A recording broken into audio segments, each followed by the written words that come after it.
What's up, YouTube Nation? About to start a video once again. It seems like every time I try to start a video, my son come in here and make fun of me. So he's in there on his game now, so I think I can get it done quick, fast, in a hurry. All right, check it out. I'm going to talk about my new miter saw that I got in December. It was an early Christmas gift for myself. It's the DEWALT DSW779.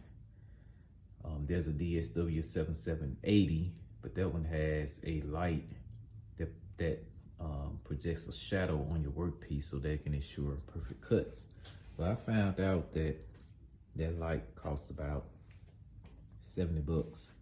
And if you get the DSW780, but 780, then that's like an extra $150. So I thought I'd just, get the 779 and just get that little light for like $70. That's how you save money. Take notes. All right.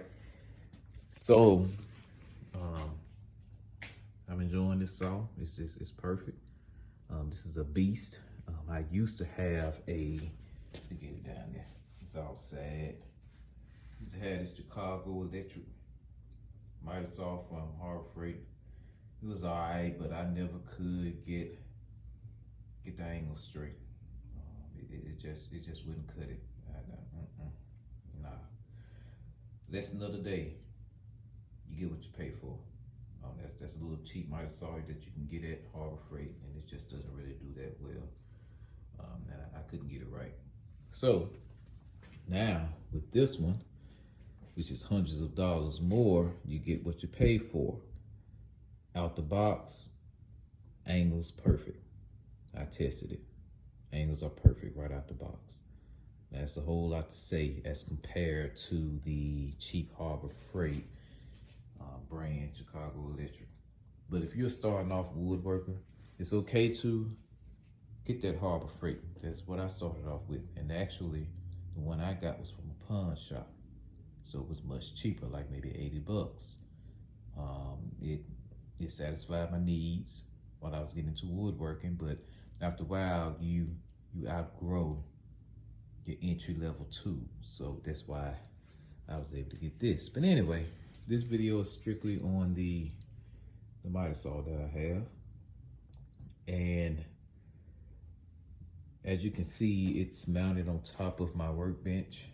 And actually, I made a miter saw table that was intended to rest upon saw stands, which you can do.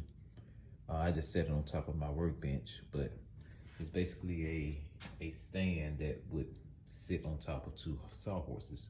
So it's strictly mobile. So when I go to a job site, I can just take it with me. And right now, I just have it sitting on top of my workbench and using it as is. In addition, I created this dust hood because anyone who knows miter saws know that they create a lot of dust, especially in an enclosed area like a garage, which I am in. So I decided to create this dust hood, which is made from some blue rubber piping that I got from the plumbing section in Lowe's. I'm not a plumber and I'm not sure what that is called, but if you go to the plumbing section, you will find it. I just needed some tubing that would bend and create that rainbow that I needed in order to throw this tarp on top of. And I got this tarp from Harbor Freight. It's pretty cheap for like maybe $3 and some change. It was the smallest one. I had to actually end up cutting the excess off because it was still a little bit too big. But I'm telling you guys, this works perfect. When I turn my vacuum on, and if I go to my back here, you can see that I have my shop vac connected. Well, my bad, I took it off. But that is where the hose would attach to the adapter to suck in the dust. So when my shop vac is connected there, and I turn it on,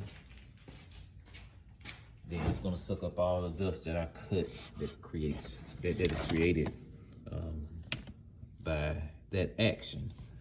And the only thing that I did wrong with this project is that I made it a little bit too short. So if you see back there, I attached a 90-degree angle PVC coupling to the dust chute back there to shoot that dust down to the outlet that is right there, because that's where my suction is coming from. And it works perfect. I mean, you only see a little dust back there and soft shavings on the side just because I ended up cutting miters at an angle aside from 90 degrees. So that's the only reason you see the dust over there. But with this light, when I cut, and as you can see some of the dust on this shield here, when I cut with the miter saw, I can see the dust flying. Now, it has been times I probably forgot to attach the hose, and when I cut my workpiece, I can see the dust flying. It's just flying. And it's so obvious that I realized that I didn't connect the hose, because with the hose connected and the vac on, when I make my cut, you can actually see a whole lot less dust.